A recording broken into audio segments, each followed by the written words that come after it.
স্বাধীনতার 50 বছর এগিয়েছে বাংলাদেশ। পৃথিবীর বুকে বিস্ময় আমার ছোট্ট বাংলাদেশ। মুক্তিযোদ্ধা, রাজনীতিবিদ, বুদ্ধিজীবী তাদের পাশাপাশি এই অগ্রযাত্রায় সবচেয়ে বলিষ্ঠ অবদান এদেশের সাধারণ মানুষের, আমজনতার। আর তাই আমজনতার কথা বলতেই আবারও ফিরে এলাম রাজনীতির দ্বিতীয় অধ্যায় নিয়ে। এই অধ্যায় আমজনতার। দর্শক, যমুনা টেলিভিশনের কোনো রাজনৈতিক পরিচয় নেই, কোনো বিশেষ দলের প্রতি কোনো দুর্বলতা কিংবা দায়বদ্ধতা নেই। হ্যাঁ, আমাদের দায়বদ্ধতা আছে এদেশের কোটি কোটি মানুষের প্রতি, মুক্তিযুদ্ধ ও মুক্তিযোদ্ধাদের প্রতি। তাদের সামনে সত্যকে সত্য আর মিথ্যাকে মিথ্যা হিসেবে তুলে ধরাই আমাদের প্রধান কাজ। কোনো দল কিংবা রাজনীতিবিদকে আঘাত করা আমাদের লক্ষ্য নয়। আমাদের লক্ষ্য নিজেদের ভুলগুলো নিজেরা মিলে খুঁজে বের করা, এগিয়ে যাবার লক্ষ্যে বলবো আগামী সুন্দর বাংলাদেশ নিয়ে আমাদের সবার ভাবনার কথা। পুরো সময় আপনাদের সাথে আছে আমি রোকসানা আঞ্জুমান নিকোল। আমজনতার আজকের বিষয়ে কতটা কঠোর, আমাদের সঙ্গে আছেন ফরহাদ হোসেন এমপি, মাননীয় প্রতিমন্ত্রী, জনপ্রশাসন মন্ত্রণালয়। তার কাছে জানতে চাই, মাননীয় প্রতিমন্ত্রী, এই সময়ে লকডাউনটা খুব দরকার ছিল, সেজন্য অবশ্যই ধন্যবাদ যারা এই সিদ্ধান্ত নিয়েছেন। আশা করি করোনার তীব্রতা কমতে এটা কাজে আসবে। কিন্তু মাননীয় প্রতিমন্ত্রী, একদিকে আমরা কাঁচা বাজারে যেতে পারবো, খাবারের পার্সেল আনতে রেস্টুরেন্টে যেতে পারবো, শিল্প কারখানা খোলা থাকবে, আবার বলা হচ্ছে অতি জরুরি প্রয়োজন ব্যতীত কোনোভাবেই বাড়ির বাইরে বের হওয়া যাবে না। এখন সামাজিক যোগাযোগ মাধ্যমে আজ সারাদিন দেখলাম যে মানুষ একটু দ্বিধান্বিত। আপনি যদি একটু পরিষ্কার করেন যে আসলে আমরা কি করতে পারবো না, মানে এসব নিয়ে নানান ধরনের আলোচনা হচ্ছে, আপনার মুখেই শুনতে চাই। আগে বলি যে আমাদের এটা কেন প্রয়োজন। আসলে আমাদের খুবই প্রয়োজন, কারণ সামনে আমাদের একটা ঈদ উৎসব আছে এবং এই ঈদ উৎসবে আমাদের কোরবানির যে গরু কেনা বেচার একটা বিষয় আছে এবং ঈদে মানুষ উৎসব করবে। তো ঠিক তার আগে কিন্তু আমাদের যে বিষয়টি চারিপাশে যে সংক্রমণ যেভাবে ব্যাপকভাবে বেড়েছে, এটি কিন্তু আরো প্রায় আপনার ৩-৪ সপ্তাহ থেকে এই যে ঊর্ধ্বগামী যে অবস্থাটি, এবং আপনি আজকে জানেন প্রায় ৮,৮২২ জন আজকে আক্রান্ত হয়েছে এবং মৃত্যুর সংখ্যা কিন্তু ১০০, বেশ কিছুদিন ধরে ১০০-র উপরে সেটি কিন্তু চলমান আছে। তো তাতে করে আমরা যেটা দেখতে পাচ্ছি যে আমাদের কিন্তু এখন হাই টাইম, এবং এই সময় কিন্তু আমাদেরকে সতর্ক হতে হবে দুইটা বিষয়কে সামনে রেখে, যে আমাদের ঈদ উদযাপনের বিষয়টি, এবং সেক্ষেত্রে আমরা বিভিন্ন জায়গাতে সীমান্তবর্তী জেলাগুলো, ঢাকার আশেপাশের জেলাগুলো আমরা কিন্তু ইতিমধ্যে প্রায় ১ সপ্তাহ, ২ সপ্তাহ, কোথাও ৩ সপ্তাহ কিন্তু আমরা কিন্তু বিধিনিষেধগুলো আমরা কিন্তু চালিয়ে আসছি।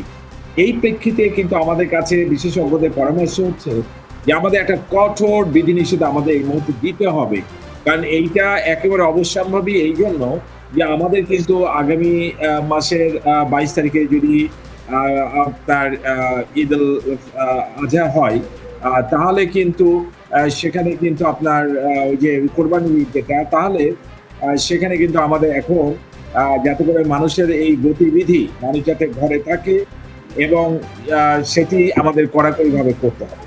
তো সেক্ষেত্রে কিন্তু আমাদের যে প্রয়োজনগুলোতে মানুষ বাইরে আসে, বিশেষ করে অফিস আদালত খোলা থাকলে বাইরে আসবে, স্কুল কলেজ খোলা থাকলে বাইরে আসে, এবং বিভিন্ন ব্যবসা বাণিজ্যের দোকানপাটগুলো খোলা থাকলে বা পরিবহন খোলা থাকলে বাইরে আসে, সেরকম বিষয়গুলো থাকবে না। মানুষকে কিন্তু সকলকে সহযোগিতা করতে হবে এখানে, কারণ আমরা একটা ভালো ঈদ কাটাতে চাই, তার আগে আমরা একটি ভালো পরিবেশ তৈরি করতে চাই, এবং এখানে একটা টোটাল একটা কমিটমেন্টের বিষয়, সকলের যেন একটা আমরা এখানে নিজেরা ভালো করে উপলব্ধি করি এবং বুঝি যে নিজেরা যাতে করে আমরা যদি এই যে কিছুদিন আমরা যে বিধিনিষেধগুলো দিচ্ছি, যদি আমরা ঘরে থাকতে পারি, তাহলে কিন্তু অবশ্যই আমরা কাঙ্ক্ষিত লক্ষ্যে পৌঁছাবো, এটি সত্যিকার অবস্থা আসবে। তো সেটি কিন্তু আমরা সর্বোচ্চ কঠোরতা আমরা মেনটেন করব। আমরা আশা করি সকলেই সহযোগিতা করবেন, কিন্তু এই যে অযথা অপ্রয়োজনে যারা বাইরে আসছেন এবং রোগটার সংক্রমণ বাড়াচ্ছেন, আমরা কমাতে পারছি না, এত চেষ্টা করছি কিন্তু আমরা কমাতে পারছি না। সেই জায়গাতে যারা অবাধ্য হচ্ছেন তাদের জন্য কঠোরতা থাকবে এখানে, এবং আমরা যারা নিম্ন আয়ের মানুষ তাদের যাতে কষ্ট না হয়, প্রত্যেকটা ওয়ার্ডে তাদের জন্য আমরা যাতে করে প্রয়োজনীয় খাদ্য সামগ্রী, আর্থিক সাহায্য যেভাবে যেখানে প্রয়োজন হবে সেটা আমরা করার মতো কিন্তু আমরা প্রস্তুতি আমরা নিয়েছি, এবং সেভাবে তালিকা প্রণয়ন, কাদের কাছে খাবার খুবই প্রয়োজন, যারা প্রতিদিনের আয়ের উপর নির্ভর করে, যারা এই যে এখানে আপনার চায়ের দোকানদার যারা আছেন, তো আমরা চাই পাড়ার চায়ের দোকানটি বন্ধ থাকবে, কেউ বাইরে আসবে না, সকলেই ঘরে থাকবেন। এখানে আপনি যে কথাটি বললেন যে বাজারে মানুষ আসবে, আমরা কিন্তু লক্ষ্য করবো অপ্রয়োজনে আপনি বাজারে আসছেন কিনা। আপনি চাইবেন যে একদিন বাজারে এসে যাতে 3 দিন না আসতে হয়, সেটিও আপনি একটু লক্ষ্য করবেন, যাতে করে আপনি বারবার আসা মানে কিন্তু আপনি সংক্রমণ নিয়ে আবার ঘরে ঢুকছেন এবং সংক্রমণ বাড়াচ্ছেন। আমাদের কিন্তু ব্যবসা বাণিজ্য, আমাদের অর্থনীতি অনেক কিছু আছে। যত দ্রুত আমরা এটাকে কমাতে পারবো, তত দ্রুত কিন্তু আমাদের অর্থনীতিটাকে আবার সুন্দর করে আমরা নিজেরা ঠিক করে নিতে পারবো। এটা সারা বিশ্বেই কিন্তু এভাবে ম্যানেজ করছে। এই জন্য আমি মনে করবো যে আমরা যে আয়োজনটা করেছি, এটা সকলেই সহযোগিতা করবেন এবং আমাদের তরফ থেকে অনেক কঠোরতা থাকবে যে অপ্রয়োজনে বাইরে যদি আসে, এভাবে যদি গাফিলতি করে বা এভাবে যদি আইনের প্রতি শ্রদ্ধাশীল না হন, তাদের জন্য কিন্তু কঠোর ব্যবস্থা থাকবে। আমাদের সংক্রামক রোগ প্রতিরোধ নির্মূল আইনে যেভাবে শাস্তি আছে, সেভাবে শাস্তি আমরা কিন্তু এবার অত্যন্ত কঠোরভাবে আমরা কিন্তু শাস্তি দিতে বাধ্য, কারণ আমাদের এটাকে কমাতে হবে। আমাদের এটার কোনো বিকল্প নাই। যদি এইভাবে চলতে থাকে তাহলে চিন্তা করে দেখেন যে আমাদের কিন্তু অনেকে আছে, আমাদের কিন্তু কোনো দেশের পক্ষেই সম্ভব না যে আপনার সকলের জন্য এই ধরনের মানে আপনার চিকিৎসা, বিশেষ করে যেখানে হাই ফ্লো অক্সিজেন লাগে, যেখানে আপনার এই লাংস ইনফেক্টেড হয়ে তার মৃত্যু ঝুঁকি আছে, এরকম একটা পরিস্থিতির মধ্যে এরকম আইসিইউ এটা সারা বিশ্বের কোনো দেশে এটা সম্ভব হয়নি। সেই জন্য আমাদের এখন এটা আমরা মনে করি যে এটা অত্যন্ত গুরুত্বপূর্ণ আমাদের জন্য, যে এইটা আমরা এই কঠোর বিধিনিষেধ সকলে মেনে চলবো, ঘরে থাকবো, অপ্রয়োজনে আমরা বাইরে আসবো না। এবং সবাই মিলে এই লকডাউনটাকে আমরা সফল করব। আপনি যেমনটা বলেছেন, স্বাস্থ্যমন্ত্রীও কিন্তু তেমনটাই বলেছিলেন যে পুরো শহরকে আসলে হাসপাতাল বানিয়ে দিলেও মানে আমরা যদি সচেতন না হই, এই করোনা আসলে মোকাবেলা করা সম্ভব না। মাননীয় প্রতিমন্ত্রী, আসবো আপনার কাছে আবার। আমি ডাক্তার আনোয়ারুল ইকবাল আছেন আমাদের সঙ্গে, জনস্বাস্থ্য বিশেষজ্ঞ। তার কাছ থেকে একটু জানতে চাই যে বলা হয়েছে জরুরি প্রয়োজন ছাড়া কেউ বের হলেই শাস্তি, তবে প্রয়োজন কার কাছে কতটা জরুরি সেটা কিন্তু বিতর্কের বিষয় হয়ে দাঁড়াবে। মানে এমন আশঙ্কা মনে হয় আছে, তাই না? মানে ধরেন ওষুধ কিনতে, হোটেল থেকে খাবার আনতে, সবজি মাছ কিনতে, টিকা দিতে হাসপাতালে যেতে পারবেন, আবার সোমবার থেকে ব্যাংকেও যেতে পারবেন। অসংখ্য অপশন কিন্তু আমজনতার হাতে আছে। তাহলে কঠোর লকডাউন আসলে কতখানি কঠোর হবার সুযোগ দেখেন আপনি? জি, ধন্যবাদ। এবং যমুনা টিভির সমস্ত দর্শক মাননীয় প্রতিমন্ত্রীকে শুভেচ্ছা জানিয়েই বলছি, আসলে 2-3 দিন গেলে আমরা বোঝা যাবে যে এটা আবার কোন লকডাউনের মধ্যে পড়ছে। আমি মাননীয় প্রতিমন্ত্রীকে সম্মান জানিয়েই বলছি। আমি একটা উদাহরণ দিয়ে বলি আপনাকে। আজকে ভারতের যে এই দুর্দশা, এই দুর্দশার পিছনে কিন্তু কারণ হচ্ছে ভারতের উৎসব। মানে তারা দোল খেলেছে, দেওয়ালি করেছে, কুম্ভ মেলা করেছে, কুম্ভ স্নান করেছে, এবং তারপরে যেটা মারাত্মক করেছে সেটা হচ্ছে ইলেকশন করেছে তারা 8 ফেজে। করোনা কিন্তু কখনো নিজে আসে না, তাকে ইনভাইট করে আনা হয়। দেখেন, আমরা কিন্তু করজোরে সবাইকে মিনতি করেছি। আমাদের মাননীয় প্রধানমন্ত্রী গত ঈদেও কিন্তু সবাইকে অনুরোধ করেছে যে যার যার স্থানে থেকে ঈদটা পালন করেন। কেউ কি শুনেছে কথা? এটা বাংলাদেশ। আপনি যখনই এনফোর্সমেন্ট ইউজ করবেন না, তখন আপনি কিছুই করতে পারবেন না। আর ডিফারেন্সিয়েট করবেন কিভাবে? কে বাজারে যাবে আর কে এমনি ঘুরতে যাবে, এটা ধরা খুবই কঠিন একটা ইস্যু হবে। আমি এর জন্যই বললাম যে 2-3 দিন না গেলে আপনার কিছুই হবে না। আর একটা কথা বলি, আমরা উৎসবের কথা বলছি। আমার খুব লজ্জা করে যখন এখন 14,000-এর মতো লোকজন আমাদের এখানে মারা গেছে। ঈদ মানে তো আনন্দ। কার আনন্দ হচ্ছে? মানে কেন আনন্দ হবে? আমরা এই যে পাশের বাসায় একটা লাশ আসবে আর আমি মার্কেটিং এ চলে যাব বাচ্চাদেরকে নিয়ে, এটা কি হয়? আমরা কোন মানসিকতার মানুষ সেটা আপনি একটু বিবেচনা আনতে হবে। আমরা দেখেন মানুষের জীবনটাকে বাঁচানোর জন্যই লকডাউনের কথা বলেছি। এখন আমরা সেখানে যদি সেই একই ইস্যু, আমি গত দিনেও আপনাদের এখানে এসেছিলাম, এই যে গার্মেন্টস খোলা থাকবে, গার্মেন্টস কে কিছু বললেই তারা একই কথা বলে আমাদের শিপমেন্ট আছে। এখন গার্মেন্টস এর কে যদি আমরা সবসময় প্রাধান্য দিতেই থাকি, তখন একসময় এরাই মাথা চারা দিয়ে উঠবে, এবং এদের কারণেই কিন্তু অন্যান্য ছোট ছোট ব্যবসায়ীদেরকে আটকানো যায় নাই গতবারে। এবং এইবার যদি এরকম সিনারিও হয়, প্রত্যেকদিন যখন দেখেন এখন কিন্তু 100 জন সেটেল হয়ে গেছে। আগে আমরা এখন যেদিন প্রথম 100 জন হলো আমরা খুব আতঙ্কিত হলাম, আমরা কিন্তু বললাম যে এটা এখন আমাদের দেখতে হবে, আটকাতে হবে। কিন্তু এখন যখন আবার এই 100 যখন 1 সপ্তাহ যাবে, তখন কিন্তু এটা আবার আমাদের মধ্যে সয়ে যাবে। বাঙালি তো, এরপরে যখন 200 হবে তখন আবার মিডিয়া এবং অন্যান্য মানুষ বলতে থাকবে, দেখেন আমরা তো এইটার ব্যাপারে এক্সপার্ট, এই জিনিসটা, এই যে করোনাটা তো সংক্রামিত ব্যাধি, এটা যদি ক্যান্সার হতো, এটা যদি থ্যালাসেমিয়া হতো, তাহলে আমরা এসব কথা বলতামই না। লকডাউন একটা টেম্পোরারি একটা ইনস্ট্রুমেন্ট। আমরা কি 365 দিন থেকে 15টা দিন নিতেই পারলাম না? কোনো কারণেই না। মানে টোটাল লকডাউন, আমরা তো লকডাউনের অনেক বিশেষণ দিয়ে দিয়েছি, সেটার মধ্যে আর নাই যাই। কিন্তু আপনি দেখেন, আমাদের মাননীয় প্রধানমন্ত্রীও তো বলেছে নো মাস্ক নো সার্ভিস, হয়েছে? সেটা হয়নি। আপনি দেখেন কত ধরনের মানুষ আছে মাস্ক না পরা, তাদের যে কত ধরনের অজুহাত। এই আমাদের দেখেন গতবারও কিন্তু সেনাবাহিনী নেমেছিল গত বছর, এবং ওনারা এবং পুলিশ বাহিনী যেইভাবে লাশ দাফন করেছে, আই স্যালুট দেম। কিন্তু এটা তো মহামারী, ওনাদেরও হয়েছে, এর জন্য ওনারা সরে গেছে। আপনি যদি আর্মি নামিয়ে মানুষকে নাই আটকাতে পারেন, মানুষ যদি আর্মি যদি মানুষের পাশে পাশে ঘুরে বেড়ায়, তাহলে তারাও সংক্রামিত হবে। তো এই জন্যই বলছি, আপনি দেখেন একজন মানুষ ওষুধ আনতে যাবে, আমাদের দেশে কি অ্যান্টিবায়োটিক এমনি কেনা যায়? প্রেসক্রিপশন লাগে? লাগে না। এখন প্রেসক্রিপশন ছাড়া যে ভদ্রলোক বলবে আমি ইসে যাচ্ছি, তাকে কি করবেন? ছাড়বেন না আটকাবেন? আবার কেউ যদি খামাকে একটা বাজারের ব্যাগ নিয়ে বের হয়েছে, বাজারে গেল না, ঘুরে বেড়াচ্ছে, আপনি কিভাবে আটকাবেন? এর জন্যই আমরা বলেছিলাম। ডাক্তার আনোয়ারুল ইকবাল, এই বিষয়গুলো একটু পরিষ্কার হয়ে সুদীপ কুমার চক্রবর্তী আছেন আমাদের সঙ্গে, পুলিশ কমিশনার গুলশান বিভাগ, ঢাকা মেট্রোপলিটন পুলিশ, সুদীপ কুমার চক্রবর্তী।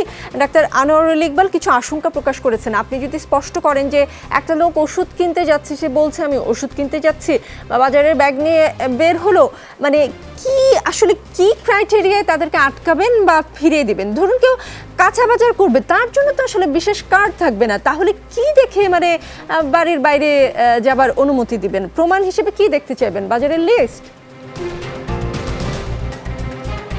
ধন্যবাদ আপনাকে, আপনি অত্যন্ত গুরুত্বপূর্ণ একটি প্রশ্ন আলোচনা করেছেন। তবে আমরা যে বিষয়টি বলতে চাই যে প্রজ্ঞাপনে যাদেরকে জরুরি পরিষেবার মধ্যে অন্তর্ভুক্ত করা হয়েছে এবং যাদেরকে অনুমোদন দেওয়া হয়েছে, আমরা মূলত তাদের পরিচয়পত্র নিশ্চিত হয়ে তাদেরকে আমরা তাদের যে গন্তব্যস্থল সেখানে আমরা যেতে দেবো। আর যে বিষয়টি যে কাঁচা বাজার কিংবা রেস্টুরেন্টে থেকে পেটে খাবার নেওয়ার যে বিষয়টি, বা আপনি যেটা বলছেন যে একজন বাজারে যাচ্ছেন, আমি কি দেখে তাকে আটকাবো, সেই ক্ষেত্রে আমরা সর্বোচ্চ চেষ্টা করব যে যিনি যে এলাকায় বসবাস করেন সেই এলাকায় যাতে তিনি নিয়ন্ত্রিত পরিসরে সেখানে থাকেন, সেটা আমরা নিশ্চিত করার চেষ্টা করব।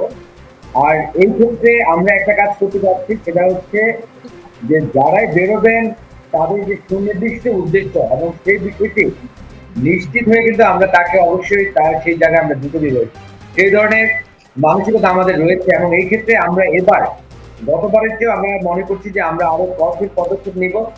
এবং গতবার যেটা হয়েছে, আমরা অনেক মানুষের যে মানবিক বিষয়গুলোকে প্রাধান্য দিয়ে আমরা কিন্তু দেখেছি মানুষ অনেক ক্ষেত্রে আমাদের সাথে প্রতারণা করার সুযোগ পেয়েছেন, এবং বিভিন্ন ধরনের যেটা উনি বললেন বিভিন্ন ধরনের অজুহাত দেখিয়ে বা অনেক দেখে তারা কিন্তু বিভিন্ন জায়গায় ঘুরতে চেয়েছেন। এমনকি এরকম দেখা গেছে যে উত্তরা থেকে মালিবাগ এসছেন পেঁপে কেনার জন্য।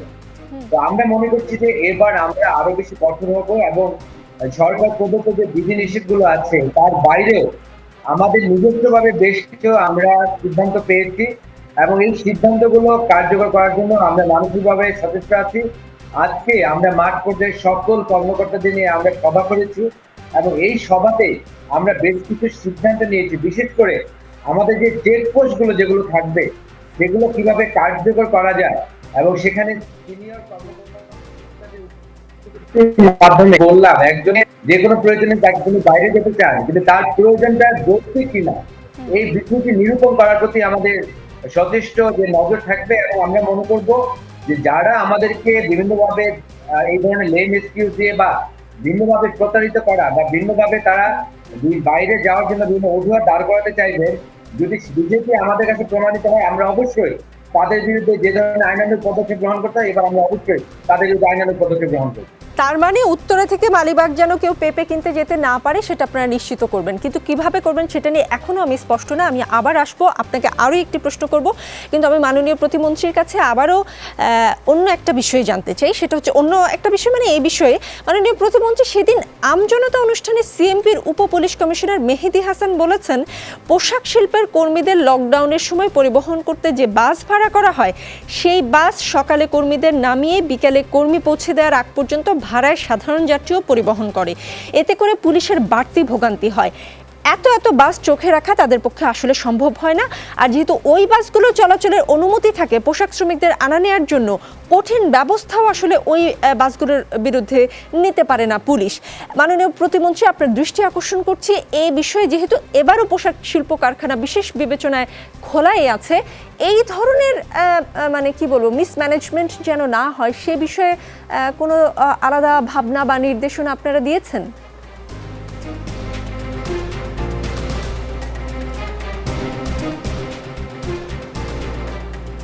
আমি বলবো।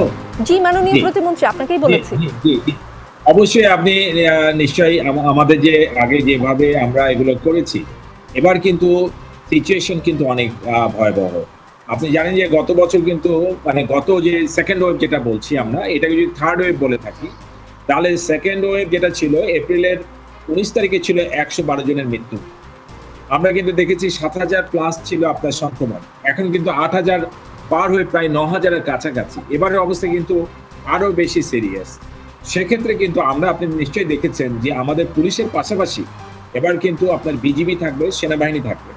বিষয়টাকে কিন্তু আমরা মাঠ থেকে এটাকে খুব কঠোরভাবে কন্ট্রোল করতে চাই। এটা কিন্তু বার্তা কিন্তু আমরা দিয়েছি, এবং সেক্ষেত্রে অবশ্যই আপনি যে বাসের কথা বললেন, নিজস্ব ব্যবস্থাপনায় তারা যদি তাদের কর্মীদের আনা নেওয়া করে, এইখানে যদি অন্য কোনো কিছু করার কোনো সুযোগ থাকবে না। এবং এইটাকে আমরা নিশ্চয়ই, যেহেতু আমরা এটা খুব অল্প সময়ের মধ্যে এটাকে কন্ট্রোল করতে চাই, এবং পৃথিবীর প্রত্যেকটা দেশে প্রমাণিত হয়েছে যদি চলাফেরার উপরে এই নিয়ন্ত্রণটা আমরা কঠোরভাবে করতে পারি, তাহলে খুব অল্প সময়ের মধ্যে এটা কিন্তু আমরা ম্যানেজ করতে পারি। তো সেই জায়গাটাই কিন্তু আমরা আছি, এবং এটা আমরা খুব সিরিয়াসলি করতে চাই, এবং প্রত্যেকের সহযোগিতাও চাই। যারা সহযোগিতা করবেন না বা যারা তালবাহানা করতে থাকবেন এবং এই পরিবেশটাকে যে আমাদের সহযোগিতা না করে বরং অসহযোগিতা করবেন, তাদেরকে কিন্তু তাদের প্রাপ্য, তাদের কিন্তু শাস্তি পেতে হবে। জি, এখানে কোনো চাপ। তার মানে এবার ভীষণ কঠিন হচ্ছে। মোহাম্মদ নাসির আছেন আমাদের সঙ্গে, chairman RMG and textile industry skill council, সাবেক সহ সভাপতি BGMEA। মোহাম্মদ নাসির, আপনার কাছ থেকে আমি জানতে চাই, BGMEA এর প্রথম সহসভাপতি সৈয়দ নজরুল ইসলাম সেদিন এসেছিলেন আমজনতা অনুষ্ঠানে। উনি কথা দিয়েছেন যে বাসগুলোতে কর্মী আনা নেওয়া করা হয়, সেগুলো কর্মী আনা নেওয়ার সময়টুকু বাদ দিয়ে বাকি সময়টা যেন অন্য যাত্রী পরিবহন না করে সেই ব্যবস্থা করবেন। মানে বাসগুলোতে হয়তো কোনো ভাড়া করা জায়গায় রাখবেন বা এমনভাবে একটা ব্যবস্থা করবেন যেন এই বাসগুলো কেউ অপব্যবহার করতে না পারে। আপনাদের ব্যবসায়ীদের মধ্যে এই বিষয়ে আলোচনা হয়েছে কিনা সেটা জানতে চাই, আর কি ব্যবস্থা আগামীকাল থেকে পোশাক কারখানা খোলা থাকবে সেটাও যদি একটু পরিষ্কার করতেন। ধন্যবাদ আপনাকে। আমি আপনার মাধ্যমে বলতে চাই যে পোশাক শ্রমিকদের 90% কিন্তু ফ্যাক্টরির আশেপাশেই থাকে, তারা পায়ে হেঁটে ফ্যাক্টরিতে আসে। যেই অল্প সংখ্যক বাসে যাতায়াত করে, সেখানে যে এখন অভিযোগটা এসছে, বিজিএমইর তরফ থেকে এখন মনিটর করা হবে যে কোনোভাবেই এই ভাড়াকৃত বাসগুলো যেন কেউ অপব্যবহার করতে না পারে। আমরা চাই আইনের সুষ্ঠু প্রয়োগটা হোক, এবং সরকার যেভাবে চাচ্ছে যে করোনাকে নির্মূল করার জন্য কঠোর লকডাউনের মাধ্যমে, সেই কাজটাই আমরা সবসময় সহযোগিতা করতে চাই। ডাক্তার আনোয়ারুল ইকবাল সাহেব একটা কথা বলেছেন যে ওনারা সবসময় শিপমেন্টের কথা বলেন।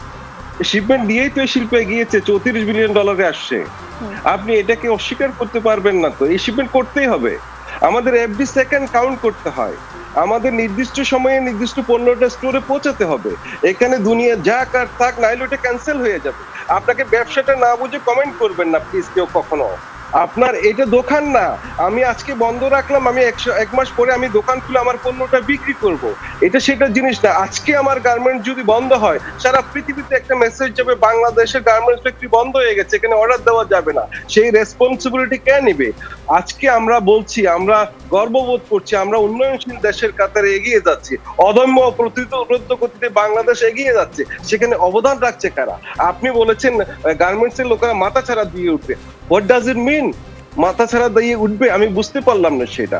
আপনার কাছে আমি প্রশ্ন করতে চাই, আমরা ইকোনমিতে অবদান রাখছি, আমরা দারিদ্রতা বিমোচনে অবদান রাখছি, আমরা কর্মসংস্থানে অবদান রাখছি, সে জায়গায় যদি এই ধরনের বাক্য প্রয়োগ করা হয় এটা কখনো সমীচীন হবে না।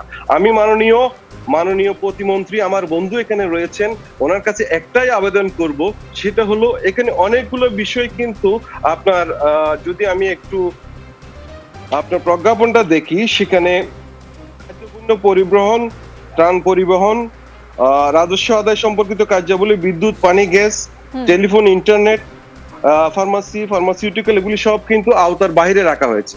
যেহেতু আমাদের শিল্প কলকারখানা খোলা, সেখানে মিড লেভেল ম্যানেজমেন্ট কিন্তু অনেক দূরে থাকে, তাদেরও যদি পরিচয়পত্রের মাধ্যমে তাদের আসা যাওয়ার পথটা যদি সুযোগ করে দেওয়া হয়, তাহলে যে উদ্দেশ্য নিয়ে আপনার এই কাজটা করা হচ্ছে সেটা অনেক অনেক সুবিধা হবে। নাহলে অনেকেই, এখন আমি দেখতে পাচ্ছি আজকে আমাদের অনেকেই কিন্তু যেখানে ফ্যাক্টরির আশেপাশে বিভিন্ন হোটেলে, বিভিন্ন হোস্টেলে, বিভিন্ন জায়গায় তারা এই mid level management, PM, GM, supervisor যারা রয়েছে তারা কিন্তু অবস্থান করছে। এই জায়গাটায় আপনার প্রতি আমার বিনীতভাবে অনুরোধ থাকলো, এই জায়গাটায় যদি আমাদেরকে একটু সহযোগিতা করেন। আমি জানি সরকার সব সময় এই শিল্পটার আমি একটা প্রশ্ন করতে চাই, মোহাম্মদ নাসির, আপনাকে প্রশ্ন করতে চাই। আমি তো জানতাম এই শর্ত দিয়ে আসলে পোশাক শিল্প কারখানা খোলা থাকছে যে তারা নিজেদের পরিবহন ব্যবস্থায় নিজেদের কর্মীদের আনা নেওয়া করবে। এক্ষেত্রেও আপনারা সরকারের সাহায্য চাচ্ছেন, মানে আমি বুঝতে পারিনি। আপনি না বুঝলে তো হবে না। আমি প্রথমেই বলেছি 90% ফ্যাক্টরিতে শ্রমিকরা পায়ে হেঁটে ফ্যাক্টরিতে আসে, আশেপাশে থাকে, আপনার ট্রান্সপোর্ট ইউজ করে না। 10% মতো শ্রমিক যারা দূর দূরান্ত থেকে বাসে আসা যাওয়া করে, সেই জায়গাটায় আমি প্রথমেই বলেছি যে বাকি যারা মিড লেভেল ম্যানেজমেন্ট বলতে আপনার সুপারভাইজার, কোয়ালিটি ইন্সপেক্টর থেকে PM, GM, director, MD level পর্যন্ত যারা আসা যাওয়া করবে, তারা যদি ফ্যাক্টরিতে যেতে না পারে তাহলে প্রোডাকশনটা তো হবে না, ওখানে হ্যাম্পার হবে। যেহেতু এখানে একটা ক্লজ রয়েছে, যদি পরিচয়পত্র মধ্যম পর্যায়ে কর্মকর্তা তো খুব বেশি সংখ্যক থাকে না, তাদের জন্য পরিবহন ব্যবস্থা করা কি একটি প্রতিষ্ঠানের পক্ষে এতটাই কঠিন? আপনার এটা এই মুহূর্তে অনেকে বাস দিতে চাচ্ছে না, আপনাকে বুঝতে হবে জিনিসগুলো। আপনার চাইলেই আমি টাকা দিলে এখন বাস পাবো না, আবার স্বল্পতা রয়েছে। অনেক পরিবহন মালিক এই সময় গাড়ি যেহেতু বের করবে না, ঠিক আছে ছুটি দিয়ে দিচ্ছে, হবে না। আবার অনেকে ব্যবস্থা করছে, অনেকে বিকল্প ব্যবস্থা করছে, সেটা তো রয়েছে। কিন্তু আমি সবার জন্য সার্বজনীন ভাবে ফ্যাক্টরিগুলো যদি স্মুথলি চলতে পারে, সেই জন্য আমার অনুরোধটা হলো যাতে তাদের পরিচয়পত্রটা দেখালে যেন তারা ফ্যাক্টরিতে যেতে পারে, এবং আইন শৃঙ্খলা রক্ষাকারী বাহিনী, পুলিশ, বিজিবি এবং সেনাবাহিনী যদি মাঠে থাকে, তারা যদি মিড লেভেল ম্যানেজমেন্টের এই আইডিটা দেখে তাদেরকে ছেড়ে দেয় ফ্যাক্টরিতে যাওয়ার, তাহলে আমাদের এই প্রোডাকশনের জন্য অনেক উপকার হবে। জি মোহাম্মদ নাসির, আপনার এই অনুরোধ বা রিকোয়েস্ট নিয়ে আমি মাননীয় প্রতিমন্ত্রীর কাছে প্রশ্ন রাখতে চাই। মাননীয় প্রতিমন্ত্রী, আমি যতদূর জানতাম যে পোশাক শিল্প কারখানাগুলো এই ধরনের কমিটমেন্ট করেছে যে তারা তাদের কর্মী শ্রমিকদের নিজেদের পরিবহন ব্যবস্থায় আনা নেওয়া করবে, তারা পুরোপুরি শতভাগ স্বাস্থ্যবিধি মানবে, সেই শর্তেই তাদেরকে খোলা রাখতে দেওয়ার অনুমতি দিয়েছেন আপনারা। এখন মোহাম্মদ নাসিরের কথা আমি বুঝতে পারি না, কিন্তু তিনি আমাকে বলেছেন বুঝতে হবে। আমি আসলেই বুঝতে পারছি না। মাননীয় প্রতিমন্ত্রী, আপনি যদি আমাকে একটু বুঝিয়ে বলতেন। যে দেখুন, আমরা যখন এই যে কঠোর আমরা বিধিনিষেধে যাচ্ছি, এর আগে কিন্তু আমরা বিভিন্ন পর্যায়ে কিন্তু আমাদের বিভিন্ন স্টেক হোল্ডারদের সাথে কিন্তু আমরা বসেছি, এবং প্রত্যেকের সাথে কিন্তু আমাদের আলাপ আলোচনা হয়েছে, এবং ধাপে ধাপে বিভিন্ন ধাপে আলোচনার মধ্য দিয়ে কিন্তু আমরা এই প্রোগ্রামটা আমরা হাতে নিয়েছি। তো সেক্ষেত্রে কিন্তু আমাদের যে বিষয়টা হচ্ছে, আমি স্পষ্ট করি, সব ধরনের যানবাহন, আপনার ইঞ্জিন চালিত যত যানবাহন আছে, ইভেন মোটরসাইকেল সহ সবগুলোই বন্ধ থাকবে। জরুরি প্রয়োজনে যদি কোনো রোগী, কোনো আপনার গর্ভবতী মা, তাকে হসপিটালে যেতে হবে, বা অন্য কোনো পেশেন্ট, কার্ডিও পেশেন্ট, তাকে যেতে হবে, সে যে কোনো পরিবহন ব্যবহার করে তাকে যেতে হবে, এটা ইমার্জেন্সি, এটা জরুরি সেবা, সেটি সে যেতে পারবে। কিন্তু এই যে বিষয় যেটা আছে, আমাদের এখানে কোনো গণপরিবহন ব্যবহার করার কোনো সুযোগ নাই। তবে যেহেতু গার্মেন্টসগুলো আপনার খোলা থাকবে বা ইন্ডাস্ট্রিগুলো খোলা রাখতে হবে, রপ্তানিমুখী যে সমস্ত গুরুত্বপূর্ণ ইন্ডাস্ট্রি আছে, সেক্ষেত্রে তারা অবশ্যই, তাদের সাথে কথা হচ্ছে। বিজিএমই এর সহসভাপতি জনাব হাতিম আলী সাহেব, তিনিও আপনাদের সাথে আলাপ আলোচনা করেছেন যে আপনারা নিজস্ব ব্যবস্থাপনায় এগুলো করবেন, কারণ বাইরে গণপরিবহন বা এই জাতীয় কোনো পরিবহনের কোনো সুযোগ, এখানে চলাফেরার কোনো সুযোগ থাকছে না। তো জিনিসগুলো কিন্তু একদম ক্লিয়ার। তো সেইভাবে আপনাদের যেটা প্রতিশ্রুত ছিল আপনারা কাছাকাছি কোনো জায়গাতে তাদেরকে রাখবেন এবং রেখে এই কয়েকদিন আমাদেরকে সহযোগিতা করতে হবে। আমরা তো জানি যে গার্মেন্টস আমাদের দেশের অর্থনীতির উপরে একটা বড় একটি তারা কিন্তু অবদান রেখে চলেছে এবং এখানে কিন্তু আমাদের আরেকটি বিষয় আছে নাসির সাহেবের সাথে আমি বলতে চাই যে আসলে এই যে আমাদের লক্ষ লক্ষ শ্রমিক যারা আছে তাদেরকে কিন্তু এর ভিতরে ব্যস্ত রাখাটা এখানে এনগেজ রাখাটাও কিন্তু আমাদের উদ্দেশ্য, কারণ তা না হলে তারা হয়তো বাড়ি যাওয়ার জন্য ব্যস্ত হয়ে যেত এবং এই যে পরিবেশটা আমরা তৈরি করছি সেখানে আমাদের হয়তো একটু সমস্যা তৈরি হতে পারতো। সেই জন্য কিন্তু সব দিক চিন্তা ভাবনা করেই কিন্তু আমাদেরকে এটা করতে হয়েছে। আমরা কিন্তু আপনি জানেন যে আমাদের ছোট দেশ, কারণ আয়তনে ছোট, বিশাল জনগোষ্ঠীর ঘনবসতিপূর্ণ দেশ, আমাদের আর্থসামাজিক অবস্থা, আমাদের অনেক কিছু চিন্তা ভাবনা করেই কিন্তু আমাদের এগোতে হচ্ছে। তো সেক্ষেত্রে কিন্তু আমাদের দেখেন আজকে বাংলাদেশ যেভাবে সমস্ত কিছু ম্যানেজ করে অর্থনৈতিক প্রবৃদ্ধি ধরে রেখে এগোতে হচ্ছে এবং আমাদের উৎপাদন ব্যবস্থা, আমাদের কৃষি উৎপাদন ব্যবস্থা সব কিছু রেখেই কিন্তু আমাদের এগোতে হচ্ছে এবং মাননীয় প্রধানমন্ত্রী অত্যন্ত দক্ষতার সাথে অত্যন্ত সুন্দরভাবে সফলতার সাথে কাজগুলো করছেন। তো সেক্ষেত্রে আমরা যেটা এখনো উপলব্ধি যে প্রত্যেকটা সেক্টরকে এগিয়ে আসতে হবে, যারা এই যে ইন্ডাস্ট্রিগুলো খোলা রাখবে তাদেরকে কিন্তু আমাদের সহযোগিতা করতে হবে, কারণ আমরা চাচ্ছি যে আপনারা ব্যবসা করবেন এবং আগামী দিনগুলো যাতে আমরা সুন্দর করতে চাই সবার জন্য। এবং এই যে আমরা যে জায়গাটা এখন এসেছি সেই জায়গাটা কিন্তু খুব গুরুত্বপূর্ণ। সকলেই সম্মিলিতভাবে সহযোগিতা করবেন যাতে করে আমরা অল্প সময়ের মধ্যে আমরা আমাদের কাঙ্ক্ষিত লক্ষ্যে অর্থাৎ 5%-এর নিচে এটাকে নিতে পারি আমাদের সংক্রমণ। নিশ্চয়ই। মাননীয় প্রতিমন্ত্রী, আরেকটু আপনার কাছ থেকে জানতে চাই যে বিশেষজ্ঞরা জোর দিয়ে বলেছেন জনসম্পৃক্ততা না থাকলে সামাজিক দূরত্ব নিশ্চিত করা সম্ভব না, কঠোর লকডাউনও আসলে সম্ভব না। আমরা কিন্তু একদম প্রথমবারের লকডাউন ছাড়া গত বেশ কিছু লকডাউনে কোনো ধরনের জনসম্পৃক্ততা দেখিনি।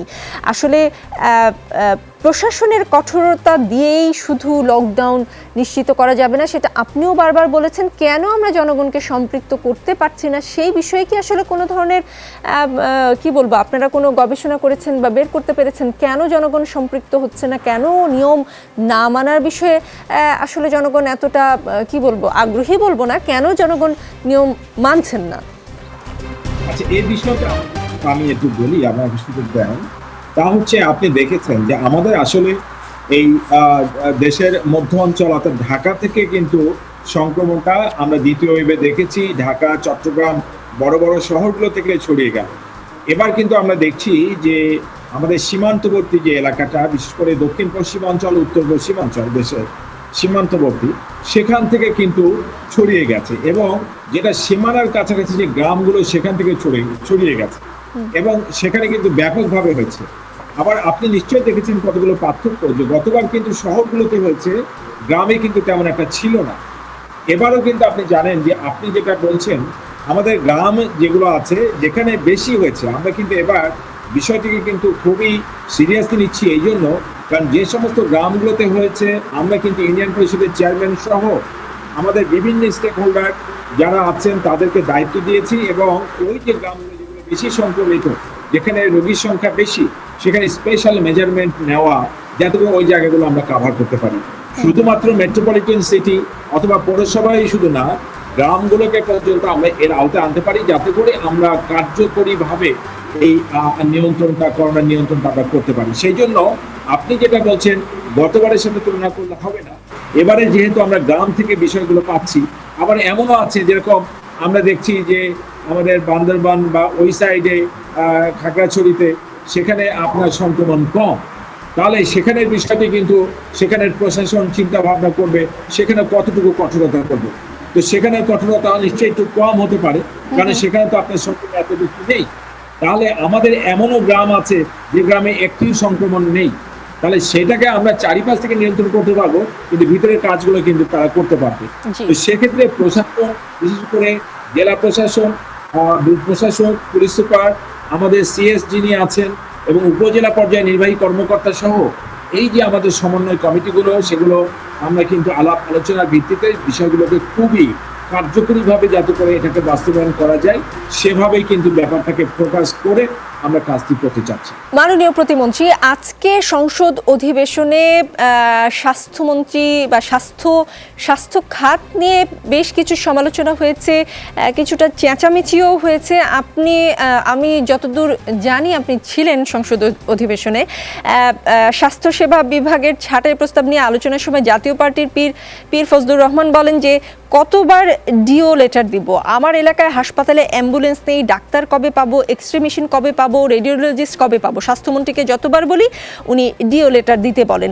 এইসব আরও অনেক ধরনের অভিযোগ করেছেন এবং স্বাস্থ্যমন্ত্রী উত্তরে বলেছেন যে সুনির্দিষ্ট অভিযোগ করতে হবে, সুনির্দিষ্ট অভিযোগ না করলে আসলে তিনি কোনটার বিরুদ্ধে ব্যবস্থা নেবেন সেটা তিনি জানেন না, সুনির্দিষ্ট করে অভিযোগ করতে বলেছেন। আমরা কি তাহলে মনে করতে পারি যে এত অভাব অভিযোগ সংকটের পরও স্বাস্থ্য খাত নিয়ে মন্ত্রী মহোদয় বেশ সন্তুষ্ট? আপনার কি এমনটা মনে হয়েছে? দেখুন, আমাদের যদি এটা নর্মাল একটি অবস্থা থাকতো তাহলে এই গত 1.5 বছরে যে পরিমাণ ইনভেস্টমেন্ট, কারণ একটা আরটিপিসিআর মেশিন থেকে 550 আরটিপিসিআর মেশিন, আমরা অ্যান্টিজেন টেস্ট মেশিন থেকে শুরু করে আমরা যেটা অক্সিজেন সাপ্লাই প্ল্যান্ট যেটা আছে সেটাও কিন্তু বিভিন্ন জায়গায় আমরা স্থাপন করেছি। আমাদের কিন্তু ডাক্তার নিয়োগ এবং নার্সেস নিয়োগ আপনি দেখেছেন যে আমরা কিন্তু এই অল্প সময়ের মধ্যে ব্যাপকভাবে ডাক্তার নিয়োগ করেছি এবং আমরা নার্সেস নিয়োগ করেছি। তো আমাদের এবং এই টেকনোলজিস্ট যারা আছেন তাদেরও নিয়োগ দেওয়া হয়েছে এবং আউটসোর্সিং এর মাধ্যমে বিভিন্ন টেকনিশিয়ান আপনি জানেন যে বিভিন্ন জায়গাতে আমরা কিন্তু নিয়োগ দিয়েছি। তো সেই বিষয়গুলো হচ্ছে যে এখন আমাদের প্রায়োরিটি হচ্ছে করোনাকে মোকাবেলা করা।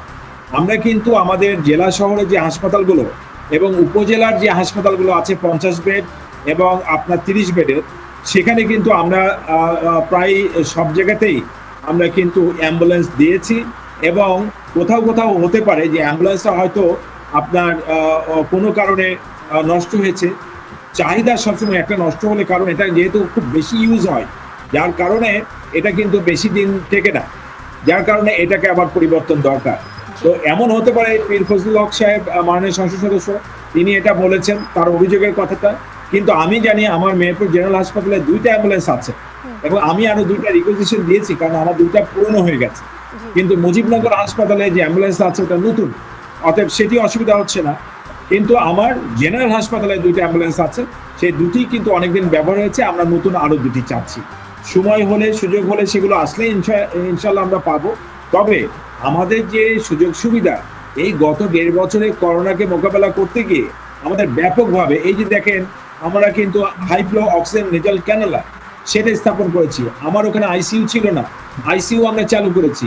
তারপরে আমরা ওখানে কিন্তু অক্সিজেন প্ল্যান্ট আমার ছিল না, আমার কিন্তু 100 পেশেন্টের জন্য অক্সিজেন প্ল্যান্ট, সেখানে আমরা uninterrupted supply of oxygen ensure করার জন্য সরকার কিন্তু অনেক টাকা খরচ করে সেটা করেছে। তো সেই জন্য কিন্তু আমাদের সুযোগ বেড়েছে, কিন্তু আমাদের ভাবতে হবে। আপনি দেখেন করোনা পরিস্থিতির মধ্যে বিশ্বের উন্নত দেশগুলো কিন্তু তারা কিন্তু আপনার সেবা দিতে পারেনি। আপনার ভারতের অবস্থা যেটা দেখেছেন, কিন্তু আমাদের অবস্থা কিন্তু ওই পর্যায়ে যায়নি। আমরা কিন্তু যথেষ্ট প্রতিমন্ত্রী ভারতের মতো সেই ভুলগুলোও আমরা আসলে করতে চাই না বলেই আসলে এই আলোচনা। এবং মাননীয় প্রতিমন্ত্রী, আপনার এলাকার হাসপাতালের কথা আপনি বললেন, এখন আপনি সেই এলাকার এমপি বলেই এই ধরনের সুবিধাগুলো পেয়েছেন কিনা আমরা আসলে সেটা ঠিক জানি না। পরবর্তীতে নিশ্চয়ই আপনার কাছ থেকে সেই উত্তরটি পাবো। আর ডাক্তার আনোয়ারুল ইকবাল নিশ্চয়ই মোহাম্মদ নাসিরের কথার উত্তর দেওয়ার জন্য উদ্গ্রীব হয়ে আছেন। অর্থনীতির চাকা সচল রাখতে পোশাক কারখানা খোলা রাখতেই হবে, কারণ এটা আসলে দোকানের মতন না যে 1 মাস পর খুলে আমি মালপত্র বিক্রি করতে পারবো। এটা আসলে আন্তর্জাতিক মহলে এক ধরনের খারাপ বার্তা যেতে পারে যে আমরা বন্ধ, আমাদেরকে আসলে অর্ডার করা যায় না, এটার একটা দীর্ঘ প্রভাব পড়তে পারে। তাহলে আপনার আসলে আপত্তির জায়গাটা কোথায়? আমার কোনো জায়গায় কোনো আপত্তির জায়গা নেই। দেশ যাতে ভালো থাকে, এইখানে আমরা যারা বসে আছি সবাই কিন্তু দেশের কথা চিন্তা করেই কথা বলছি। কেউ যদি সেটা পার্সোনালি নেয় এটা তার ব্যাপার। কিন্তু ঘটনা হচ্ছে এই, আমাদের কাছে যেই ফর্মুলা আছে, হ্যাঁ, আমাদের একটা সাবজেক্ট আছে সেটার নাম ফিজিওলজি। সেখানে একটা সাবজেক্ট, একটা তথ্য আছে, সেটা হচ্ছে অল অর নান রেসপন্স। হয় আপনি করবেন নালে করবেন না, অল অর নান রেসপন্স। এটা একটা ক্রিকেট খেলার মতো, আপনি টসে জিতলে আইদার ব্যাটিং করবেন না হয় বোলিং করবেন, দুটো একসাথে কিন্তু আপনি করতে পারবেন না। যেহেতু সংক্রামিত ব্যাধি, আমি সেই জিনিসটা পয়েন্ট আউট করেছি যে দেখেন গতকালকেও যদি আমি খবর সব দেখে থাকি, তখন কিন্তু ক্যাবিনেট মিনিস্ট্রিতে কথা হয়েছে, এখনো গার্মেন্টস এর ব্যাপারে গতকালকের কথা বলছি, সিদ্ধান্ত ফাইনাল। জীবন থাকুক, জীবন যদি বাঁচে তাহলে আমরা আবার ইকোনমি ফিরে নিয়ে আসতে পারবো। সেখানে যদি আমরা 15টা দিন 365টা দিনের মধ্যে, এখন 15টা দিন যদি না পাই, আমাদের অবস্থা যদি ভারতের মতো হয়, আমি কিন্তু বারবার বলছি আল্লাহ না করুক, না হয়, যদি হয় তখন কি উত্তর দিবেন সেই জিনিসগুলো রেডি রাখেন। এই কারণেই বললাম কথাগুলো, কারণ আমার জীবন, আমার কাছে একটা রিকশাওয়ালা ভাইয়ের যা জীবন, একটা ডাক্তারের জীবনও তা, আর একটা ইঞ্জিনিয়ারের জীবনও তা।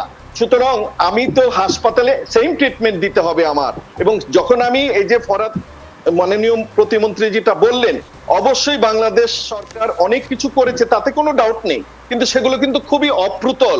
আপনার অবস্থা এখনো কেন ভারতের মতো হচ্ছে না, সেই প্রশ্নটাই আমি করছি, যে আমাদের অবস্থানটা আমাদের যাতে ডিটোরিয়েট না করে তার জন্যই কিন্তু কথা বলা। এখানে কিন্তু আমার কোনো বেনিফিট, গার্মেন্টস এর কোনো বেনিফিট, পুলিশ ভাইয়ের কোনো বেনিফিট, মন্ত্রীর কোনো বেনিফিটের উপরে কথা হচ্ছে না, হচ্ছে যেই আমি যেটার এক্সপার্ট আমি সেই হিসাবে কথা বলছি। যেমন একটা কথা বলি, আজকে কি কোনো মিটিং হয়েছে আপনি কি বলতে পারবেন যে স্বাস্থ্য অধিদপ্তর বা ডাক্তাররা মিলে জনপ্রতিনিধির সাথে একটা জুম মিটিং করেছে? করেনি। যদি আপনি দেখেন যে স্বাস্থ্য মন্ত্রণালয় থেকে কোন এমপি মহোদয়দের সাথে কি জুম মিটিং করেছে, পুলিশ বাহিনীর ঊর্ধ্বতন সাথে জুম মিটিং করেছে, কিভাবে এটা কন্ট্রোল করতে হবে, কিভাবে সবাই কি মুখে মুখে গুগল আর পরেই কি করোনা এক্সপার্ট হয়ে যাচ্ছে? কারণ কি মাস্ক পরারও কিন্তু একটা প্রসিডিওর আছে। এই যে আমরা যে মাস্কটা পরছি, এই যে আমাদের সার্জিক্যাল মাস্ক, এটা যে 7 ঘন্টার উপরে প্রোটেকশন দেয় না, এটা কয়জন মানুষ জানে? মেজরিটি মানুষই জানে না। তাদেরকে এই যে বলেছে কেউ যে 3 লেয়ারের কাপড়ের মাস্কটা আপনি ব্যবহার করেন এবং সেটা আপনি ধুয়েও পড়তে পারবেন। আপনি এই যে আমরা যে ডেল্টা ভ্যারিয়েন্ট নিয়ে কথা বলছি, এটা কিন্তু খুব ছোট্ট জিনিস না। আপনি আজকে ঈদের কথা বলছি তো আমরা সেই লজ্জা লাগে যখন আমাদের সরকার বাচ্চাদের বাঁচানোর জন্য স্কুল, কলেজ, ইউনিভার্সিটি বন্ধ রাখছে, সেখানে আমি ঈদের মার্কেটিং করতে, আমার পাশের বাসায় লাশ আসে, আমরা তখন চলে যাই মার্কেটিং করতে, ম্যাচিং করে কাপড় পরতে। আমার গতবারও আমাদের পুলিশ বাহিনীর অনেক সদস্য কিন্তু আক্রান্ত হয়েছে এবং আর্মিরাও কিন্তু আক্রান্ত হয়েছে, পাশে পাশে ঘুরলে আক্রান্ত হবেই।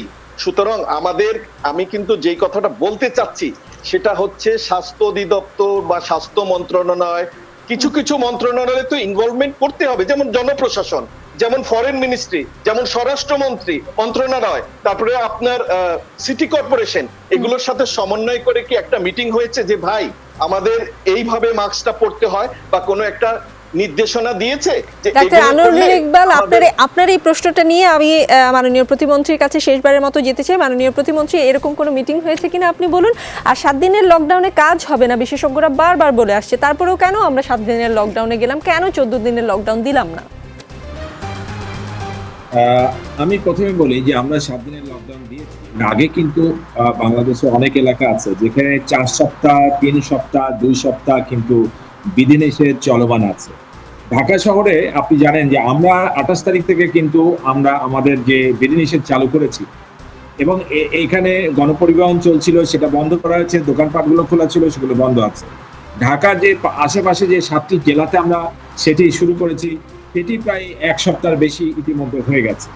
এবং বাংলাদেশের অনেক জায়গায় আপনি জানেন যেটি যশোর, খুলনা, বিভিন্ন জায়গাতে 3 সপ্তাহের উপরে সেটা চলমান আছে, এটাও আমাদের খেয়াল করতে হবে। আমরা বলছি এই 7 দিন পরে আমরা যদি পরিস্থিতি উন্নয়ন দেখি, যখন আমরা পেশেন্ট যখন টেস্ট হচ্ছে তার রেজাল্টটা কি, কোনো জায়গায় হয়তো 7 দিনেই হয়ে যাবে, আবার কোনো জায়গাতে হয়তো তার বেশি লাগতে পারে। যখন যেটি লাগবে সেটি সেভাবেই কিন্তু আমরা করব। আমাদের লক্ষ্য হচ্ছে সামগ্রিকভাবে এটি 5%-এর নিচে আসতে হবে, সেটি আমরা করার চেষ্টা করছি। এবং সেখানে আমাদের বুঝতে হবে যে অবশ্যই আপনি নিশ্চয়ই দেখেছেন ঢাকা ছাড়া ঢাকা অনেক জায়গাতে, অনেক জেলাতে, রাজশাহী আপনার বিভাগ, রংপুর বিভাগ, আমাদের খুলনা বিভাগের অনেক জায়গাতেই কিন্তু আমাদের জেলাগুলোতে বেশ দীর্ঘ সময় ধরে, সাধারণত বলা হয় ইনকিউবেশন সাইকেল যেটা বলা হয় 14 দিন, 14 দিনে একটা আপনার এই বিধিনিষেধগুলো রাখতে হয় যাতে ঘরে থাকে মানুষজন। আমরা নিশ্চয়ই সেটা শুরু করছি সারা দেশব্যাপী, যেখানে 21 দিন হয়ে গেছে বা যেখানে 28 দিন হয়ে গেছে, তারপরেও কমছে না, সেই জন্য আমরা খুব কঠোরভাবে আমরা 1 সপ্তাহ কিন্তু দিচ্ছি। এবং আমরা ঢাকা শহরের জন্য সেটি কি হবে সেটি অবশ্যই আমরা সেই 6 তারিখে বা 7 তারিখে আমাদের বিশেষজ্ঞরা যেভাবে বলবেন যে ঠিক আছে আরও যদি একটু বাড়াতে হয় তাহলে সেটি বিশেষজ্ঞদের পরামর্শ দিলে সেটি অবশ্যই সরকার সে বিবেচনাটা করবে। আমাদের পরিকল্পনা, আমাদের পরেরটা কি হবে সেটা আমরা পরে আবার চিন্তা করতে পারবো। তবে এটা কিন্তু সকলে জানে যে অন্তত যদি কোথাও আপনার বিধিনিষেধ দিতে হয় অন্তত 14 দিনের জন্য দিতে হয়, সেটি কিন্তু বিশেষজ্ঞরা জানে। আমাদের জনসাধারণও কিন্তু বারবার আমরা কিন্তু এটার মধ্যে দিয়ে যাচ্ছি, আমরা সকলেই সেটা কিন্তু আমরা জানি। তবে আমরা অবশ্যই কঠোর বিধিনিষেধের মধ্য দিয়ে ফলাফলটি নিশ্চয়ই ভালো হবে আশা করছি। এবং যদি প্রয়োজন হয় ঢাকা শহরে তাহলে আমরা নিশ্চয়ই সেটি আমাদের সুযোগ রয়ে গেছে সেটি বাড়ানোর জন্য। বাড়তে পারে। মাননীয় প্রতিমন্ত্রী, আপনাকে অনেক ধন্যবাদ। আমি যেতে চাই সুদীপ কুমার চক্রবর্তীর কাছে। সুদীপ কুমার চক্রবর্তী, মোহাম্মদ শফিকুল ইসলাম ডিএমপি কমিশনার বললেন যে পুলিশ যদি সন্তুষ্ট হতে না পারে, কি কারণে কেউ বের হয়েছে তাকে শাস্তি দিতে পারে। আসলে সন্তুষ্ট শব্দটা তো খুবই আপেক্ষিক, তাই না? মানে এই বিষয়টি যদি একটু বুঝিয়ে বলতেন।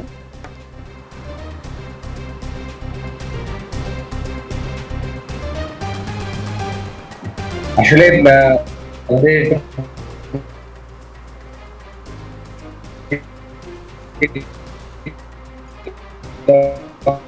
আমাদের কিন্তু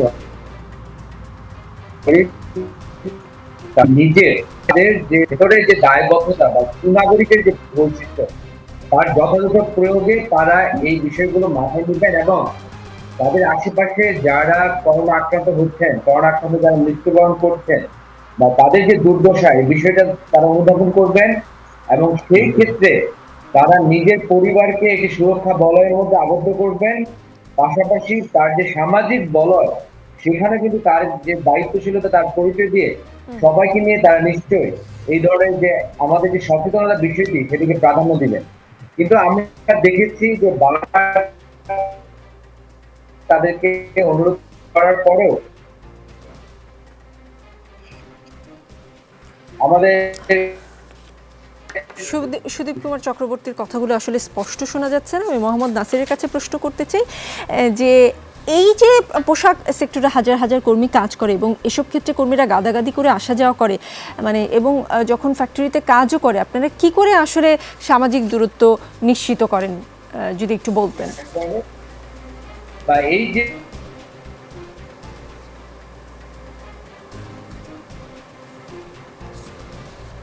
আমরা তো মোহাম্মদ নাসির, আপনি নিজেকে একটু আনমিউট করেন, মনে হয় আপনি মিউট হয়ে আছেন।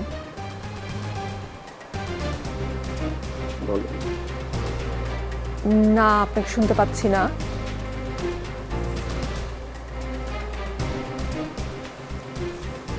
এখন আপনি মিউট হয়ে আছেন। জি, এখন শুনতে পাচ্ছি। করে আসে এটা আসলে সঠিক না। তারা পায়ে হেঁটে ম্যাক্সিমাম ফ্যাক্টরিতে আসে, আসার পরে হাত ধোয়ার হ্যান্ড স্যানিটাইজার দিয়ে হাত ধোয়া হয় এবং মাস্ক পরিধান করা হয় এবং একটা নিরাপদ দূরত্ব মেনটেন করে তারা ফ্যাক্টরিতে কাজ করে। আপনি গত 3টা ওয়েভ চলছে, আপনি যদি সমীক্ষা নেন সেখানে দেখতে পাবেন যে এই গার্মেন্টস শ্রমিকদের মধ্যে আপনার ইনফেকশন রেট কত। সবচেয়ে নিম্ন রেট হচ্ছে গার্মেন্টস শ্রমিকদের ইনফেকশন রেট। কারণ হলো আমাদের ফ্যাক্টরিগুলোকে কমপ্লায়েন্স মেনে কাজ করতে হয় এবং পৃথিবীতে যদি সবচেয়ে বেশি আপনার গ্রিন ফ্যাক্টরি থাকে সেটা বাংলাদেশে আছে। 144টা ফ্যাক্টরি, গ্রিন ফ্যাক্টরি বাংলাদেশে এখন কাজ করছে এবং 500টা ফ্যাক্টরি পাইপলাইনে রয়েছে। সুতরাং আমরা এই প্রটোকলগুলো সবসময় অভ্যস্ত। আমরা একটা দুর্ঘটনার পরে কমপ্লায়েন্সের কারণে, অ্যাকর্ড অ্যালায়েন্সের কারণে অনেক কিছু আমাদেরকে মেনটেন করতে হয়, যার কারণে আমরা মনে করি যে আমাদের শিল্পের এই শ্রমিকরা হলো প্রাণ। তারা যদি ভালো থাকে আমাদের ইন্ডাস্ট্রি ভালো থাকবে। আমরা চাই না কখনো আমাদের শ্রমিকরা ইনফেক্টেড হোক, সেই জন্য আমরা সবসময় এই প্রটোকলগুলো মেনে চলি। তাই প্রথমে যখন ফার্স্ট ওয়েভ শুরু হয়েছিল তখন কিন্তু আমরা 1 মাস ফ্যাক্টরি বন্ধ ছিল।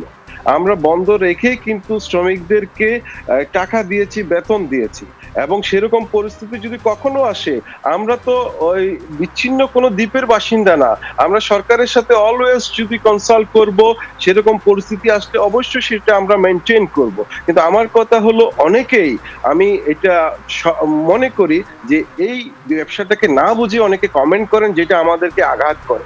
আমরা চাই না, আপনারা বুঝবেন, বুঝে জেনে তারপরে কথা বলবেন। এবং আমাদের শ্রমিকদেরকে আপনি গিয়ে প্রশ্ন করেন, প্রত্যেক জায়গায় তারা কিন্তু কাজ করতে চায়, তারা ওই ফ্যাক্টরি বন্ধ থাক সেটা চায় না। সামনে ঈদ উল আজহা, আপনার শ্রমিকদের বেতন দিতে হবে, তাদেরকে বোনাস দিতে হবে, এরপরে তারা ঈদ করবে।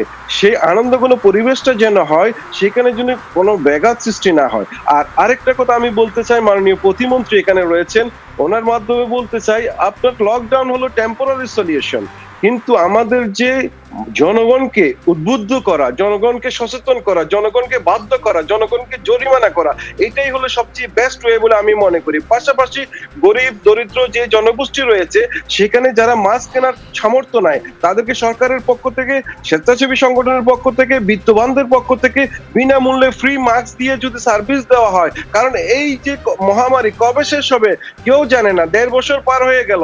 অতীত আমরা যেটা দেখেছি ইতিহাস কেটে, যে 100 বছর পূর্বে যে মহামারী হয়েছিল, সেটা কিন্তু 5 বছর কন্টিনিউ করেছিল এবং অনেক 5 কোটি লোক কিন্তু মারা গিয়েছিল। সুতরাং আমাদেরকে এটা লং টার্ম যেন আমরা টিকতে পারি, সেই জনগণকে উদ্বুদ্ধ করতে হবে, জনগণকে বাধ্য করতে হবে, প্রয়োজনে জরিমানা করতে হবে। সেই জায়গাটাই বেশি এমফাসাইজ করলে আমার মনে হয় আমরা উপকৃত হব। জি, নিশ্চয়ই। পোশাক শিল্প খাত আসলে বাংলাদেশের অর্থনীতির প্রাণ, এটা নিয়ে কারো আসলে ব্যক্তিগত কোনো দ্বন্দ্ব নেই। সবাই ভালো থাকুক, কিভাবে ভালো থাকা যায় সেটা নিয়ে আসলে আলোচনা হচ্ছে। সুদীপ কুমার চক্রবর্তী, আপনাকে যে প্রশ্নটি করেছিলাম সেটার উত্তর আসলে শুনতে পাইনি, সেই সঙ্গে আরও কিছু ছোট ছোট বিষয় আপনি একটু ছোট করে যদি আমাদেরকে পরিষ্কার করে দিতেন। কালকে থেকে যেটা মনে হচ্ছে যে রিক্সা ছাড়া খুব বেশি কিছু একটা রাস্তায় পাওয়া যাবে না, কিন্তু এই সব সময় দেখা যায় যে রিক্সা চালকরা 20 টাকার জায়গায় 200 টাকা চেয়ে বসে থাকেন। 20 টাকার জায়গায় আসলে 40-50 টাকা দিতে এইরকম করোনাকালীন সময়ে রিক্সা চালকরা দরিদ্র থাকেন, তাদেরকে দিতে কারোই আসলে কোনো আপত্তি নাই, কিন্তু সেটা যখন 200 টাকা 150 টাকায় গিয়ে থাকে, তখন ভোগান্তির সাথে কিন্তু বিরক্তিও চলে আসে। কাজে রিক্সা ভাড়া কাল থেকে যেন অযাচিতভাবে বেড়ে না যায়, সেটার জন্য আপনাদের প্রতি কী নির্দেশনা আছে এটা জানতে চাই। রেস্টুরেন্ট খোলা থাকবে, রেস্টুরেন্ট কর্মীরা কিভাবে যাওয়া আসা করবে? তাদের কিন্তু পোশাক শিল্পের মতো কর্মী আনা নেওয়া করার ব্যবস্থা নাই, নাকি রেস্টুরেন্ট কর্মীরা এই লকডাউনের বিশেষ কোনো সুবিধা পাবেন? এই বিষয়গুলো যদি একটু পরিষ্কার করতেন ছোট করে। আপনি যদি লক্ষ্য করে দেখেন, দেখবেন যে ঢাকা শহরে কিন্তু কোথাও রিক্সা ভাড়া কোনো চার্জ নেই, এবং মূলত অনুমানের ভিত্তিতেই রিক্সা চালক ভাড়া চেয়ে থাকে এবং যারা রিক্সা চলে থাকেন তার সুবিধা সেই ভাড়া দিয়ে থাকেন। এবং সেই ক্ষেত্রে তারপরেও সবার মধ্যে একটা সাধারণ গ্রহণযোগ্যতা আছে যে কোন এলাকায় কি ধরনের রিক্সার ভাড়া হতে পারে। আমরা এটা আমাদের যারা প্রাইভেট কাজ করি এবং যারা ট্রাফিকে যারা কাজ করবে তারা অবশ্যই বিষয়টি গুরুত্ব দিবেন, এবং যদি কোনো ধরনের অভিযোগ থাকে আমরা অবশ্যই যে ধরনের যৌক্তিক ভাড়া হতে পারে সেই ধরনের ভাড়া যাতে সাব্যস্ত করে দেওয়া যায়, সেটা আমরা অবশ্যই অন দ্য স্পট আমরা এটা অবশ্যই করতে চেষ্টা করব। আর আপনি যেটা বললেন যে আমরা কিন্তু বলেছি যারা অনুমোদন প্রাপ্ত তারা তার বৈধ যে পরিচয়পত্র সেটা দেখে কিন্তু তিনি চলাচল করতে পারবেন। সেই ক্ষেত্রে যারা রেস্টুরেন্টে যারা কর্মী থাকবেন, আমরা চাইবো যে তারা হয়তো যদি তাদের বাইসাইকেল থেকে থাকে হয়তো বাইসাইকেল ব্যবহার করতে পারে, যেহেতু যান্ত্রিক যানবাহন চলার ক্ষেত্রে একটি নিষেধ আরোপ করা হয়েছে। আর সেক্ষেত্রে অনেক ক্ষেত্রে দেখা যাচ্ছে যে আশেপাশে যে আবাসিক এলাকাগুলো আছে সেখানে অনেকে ম্যাচ হিসেবে থেকে থাকেন, সেক্ষেত্রে অনেকে হয়তো পায়ে হেঁটেও এসেছেন, এই ধরনের আমরা নজির দেখেছি। তবে যেহেতু যান্ত্রিক যানবাহন চলার উপর নিষেধাজ্ঞা আছে, সেক্ষেত্রে আমাদেরকে অবশ্যই সেটা যে করে হোক আমাদেরকে বাস্তবায়ন করতে হবে। আর আমরা একটু বলতে চাই যে আপনি বলেছিলেন মাননীয় প্রতিমন্ত্রী মহোদয়ের কাছে যে জনসম্পৃক্ততার বিষয়টি, ইতিমধ্যে কিন্তু আমরা আমাদের এলাকায় যে সোসাইটি গুলো রয়েছে, গুলশান সোসাইটি, বর্ণালী সোসাইটি, নিকেতন, বাড়িধারা, নিকুঞ্জ, আফতাবনগর, এই ধরনের যতগুলো সোসাইটি ভিত্তিক সমাজ ব্যবস্থা আছে, আমরা কিন্তু তাদের সাথে বৈঠক করেছি, আমরা তাদের সাথে কথা বলেছি, এবং আমরা সরকারি যে সিদ্ধান্তগুলো এসছে সেগুলো যথাযথ বাস্তবায়নের জন্য কিন্তু আমরা তাদেরকে প্রশাসনগুলো জানিয়ে দিয়েছি। তাদেরকে আমরা এই ক্ষেত্রে তাদের এলাকায় যারা সম্মানিত নাগরিক বসবাস করেন তারা যাতে এই বিধিনিষেধগুলো যথাযথ পরিপালন করেন, এবং এই ক্ষেত্রে পুলিশের সাথে তাদের যারা স্বেচ্ছাসেবী আছেন তারা একসাথে কাজ করার জন্য তারা প্রত্যয় ব্যক্ত করেছেন, এবং স্থানীয় যারা কাউন্সিলর আছেন তাদের সাথে আমরা কথা বলেছি। আমরা মনে করেছি যে এইভাবে সম্মানিত যারা জনপ্রতিনিধি এবং সামাজিক শক্তি যারা তাদের সক্রিয় অংশগ্রহণের মাধ্যমে আমরা হয়তো আমাদের এলাকায় লকডাউনের একটা পর্যায়ে আমরা অবশ্যই এটাকে উন্নতি করতে পারবো। জি, অনেক ধন্যবাদ। আমার হাতে 40 সেকেন্ড সময় আছে। ডাক্তার আনোয়ারুল ইকবাল এবং মাননীয় প্রতিমন্ত্রী এক লাইনে যদি ছোট করে কিছু বলেন, আমি প্রশ্ন করব না। প্রথমে ডাক্তার আনোয়ারুল ইকবাল। জাস্ট আমি দুইটা পয়েন্ট বলে দিচ্ছি। আমরা কখনোই বলি নাই যে লকডাউন একটা পার্মানেন্ট সলিউশন, এটা একটা টেম্পোরারি সলিউশন। 365 দিন থেকে আমি 15 দিন আশা করি, ভিক্ষা চাই, সবকিছু গেল শেষ। এটা কিন্তু 1971 সালের যুদ্ধের মতো, ঠিক আছে? যুদ্ধে কে বাজারে গেল, কে মসজিদে গেল, কে গার্মেন্টস খোলা রাখলো, কে ডাক্তারখানা খোলা রাখলো, কে কি খোলা রাখলো দেখা যায়নি। এটা কিন্তু 71 সালের যুদ্ধের থেকেও বেশি, কারণ আমাদের শত্রুটা অদৃশ্য এবং আমরা দেখতেও পাচ্ছি না। কখন এটা হানা দেবে আমরা তাও জানি না। সুতরাং সবার মঙ্গল কামনা করি। আপনারা মাস্কটা পরেন, অনুরোধ করি মাস্কটা প্রপারলি পরেন। মাস্ক পরলেই কিন্তু হবে না। এবং এই যে সার্জিক্যাল মাস্ক, এটা কিন্তু আপনারা পরিহার মানে পরেন, কিন্তু এটা কাজে দিবে না। আর আরেকটা তথ্য দিয়ে দিচ্ছি, আমরা যে স্যানিটাইজার দিয়ে হাত ধুই, যেই স্যানিটাইজারের মধ্যে ট্রাইক্লোজেন আছে, সেটা আপনারা ব্যবহার করবেন না। এই কারণেই করবেন না, এটা দেখা গেছে স্কিনের মধ্যে দিয়ে ঢুকে লিভার সেল এবং থাইরয়েড গ্ল্যান্ডকে ক্ষতি করছে। সুতরাং সবচেয়ে বেস্ট হচ্ছে সাবান পানি। সুতরাং সাবান পানিটাই আমরা ব্যবহার করি। আর যেই স্যানিটাইজারে আপনার ট্রাইক্লোজেনটা আছে, সেটা আমরা বাদ দিই। Thank you. জি, ধন্যবাদ মাননীয় প্রতিমন্ত্রী। জি, আনোয়ার ইকবাল সাহেব খুব সুন্দর করে বলেছেন। আসলে আমরা লং টাইমের জন্য না, অল্প সময়ের জন্য যদি একটু কষ্ট করি, আমরা কিন্তু সরকারের পক্ষ থেকে প্রত্যেকটা মানুষের কিন্তু আমরা মঙ্গল কামনা করি। আমাদের দেশের প্রত্যেকটা মানুষ এই দেশের সম্মানিত নাগরিক, তারা যাতে ভালো থাকে, তাদের স্বাস্থ্য সুরক্ষায় রাখা বা তাদেরকে বলা, এটা কিন্তু সরকারের কর্তব্য।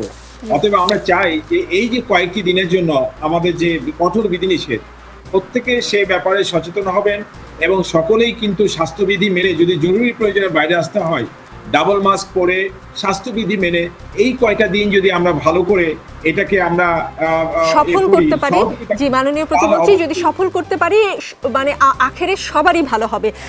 আমজনতা নিশ্চয়ই এই কঠোর লকডাউন কঠোরভাবে পালন করবে, সেই প্রত্যাশায় আজকের আমজনতা শেষ করছে। আমজনতার সঙ্গে থাকুন। আমজনতা সত্যি বড় শক্তি।